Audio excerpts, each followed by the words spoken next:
So there is a demo collection that's created with this. I drop it because if I will go to this directory, then it will create a collection as soon as it connects.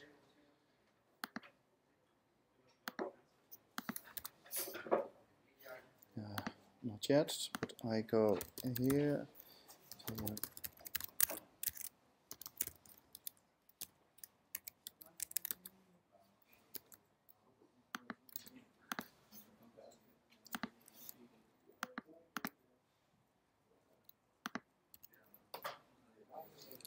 You see that it creates a collection if it is not existing.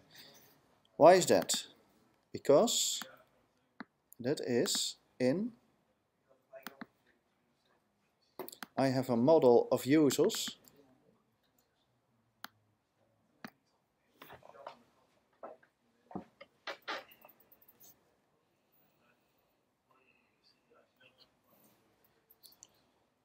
And if you're gonna look at it, then we see that this is the model how I defined a user should look like.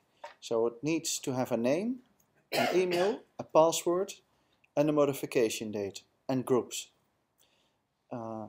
We also see that name is of type string, it is required, and it must be unique. So the class you did define, you have to model it for is it a string, is it unique, is it required, etc. What kind of data type is it holding? This is something you have to do. Well, let's start with the users. That's easy. Well, here is an example for users. We name that model user. And the name of the collection is users. And the naming convention is plural. Well, so it is. And if I create a user and that collection does not exist, as we see here, then it creates a user. And here it is. This is the user I just created. Name and email are the same, and password is an MD5 hash of something, and the ID and groups. It's not possible here. Well, I can try this to do this again. Let me see what will happen then.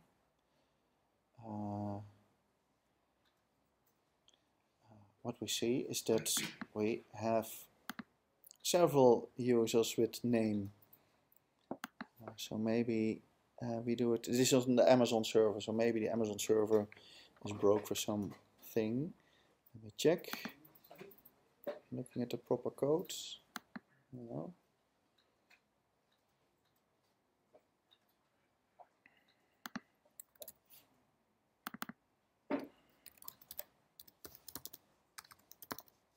Something else. We changed our code, so we have to restart. So we have to restart our application.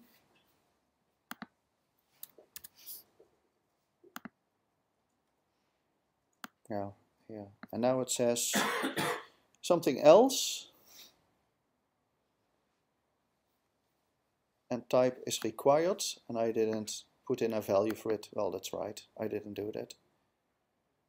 Other errors.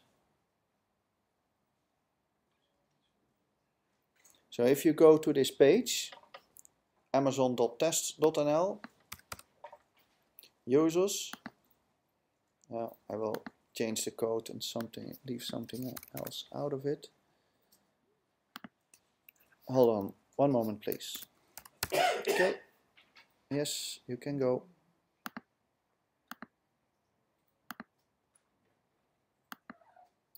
Or groups, for instance, well, someone created test.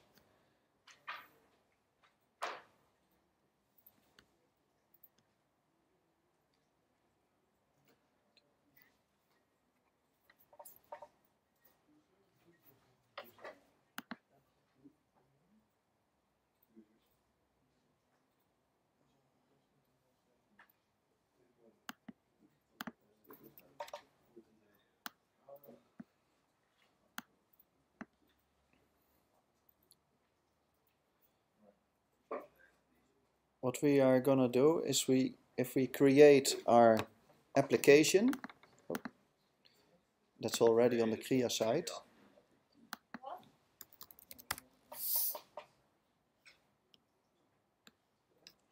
Node.js and AutoBay.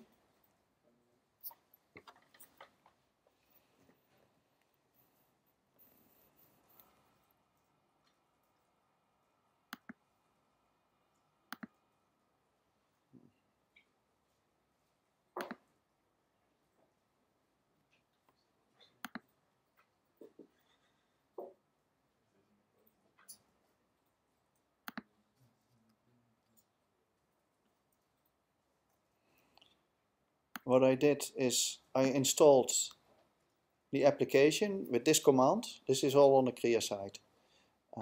We will use mongoose as a database driver, so we have to change the package.json file, and it has to look like this.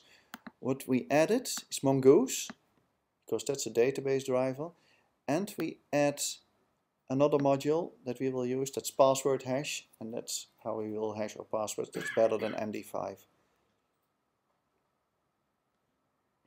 After that's done, then you build your application with npm install. You only have to do that once. So if you change your code, you don't have to do a new install of your application. You only have to do a new install if you change your package file, if you use new modules. Where on the website is this? This is on the Kria side. Yeah. And if you look on Node, if you look for Node.js and AutoBay, that's the title of it.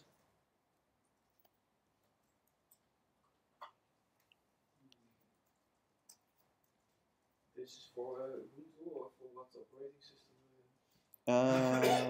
This is... We did get an Ubuntu file. Yeah, it's for Ubuntu, yes. Yeah.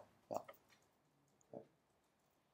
So you can try it. You have, you two are the only ones, I think, who have Ubuntu on the desktop, on the laptop. Desktop, but I have on Linux. Yeah. I can.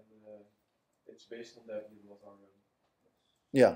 Okay, but that's Ubuntu. So there are also installation instructions. That's a different page. Did you find it? Yes. Yeah. Okay.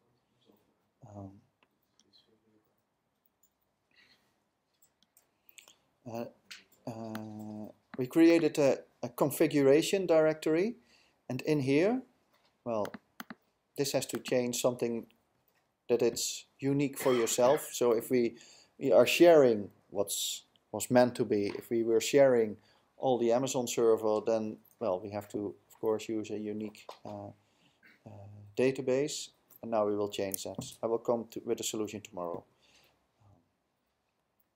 But what you can see is you can easily change from development to test to production environment.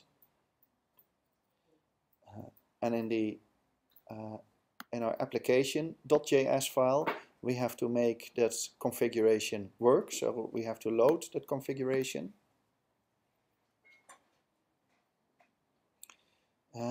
What we will do is we will create an MVC application, a model view control application. So we will create 3 directories, controllers, models, and views in app, so 4 directories. And then we will create a view for the cars or the BIOS. And then we have to change our model. And this is an overview what you can do in your model. You have to think about this yourself. Think about it before you model, before you code.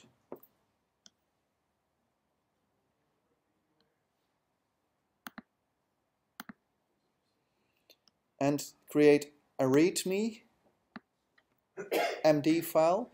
What you did for the last 2 projects was that you put a lot of comments in your JavaScript files, a question for me to you is that you do that in the readme.md file. Well, that's some markup file, but it's plain text. So you do the documentation of your application in a different file, the readme.md file. That's the framework of your application.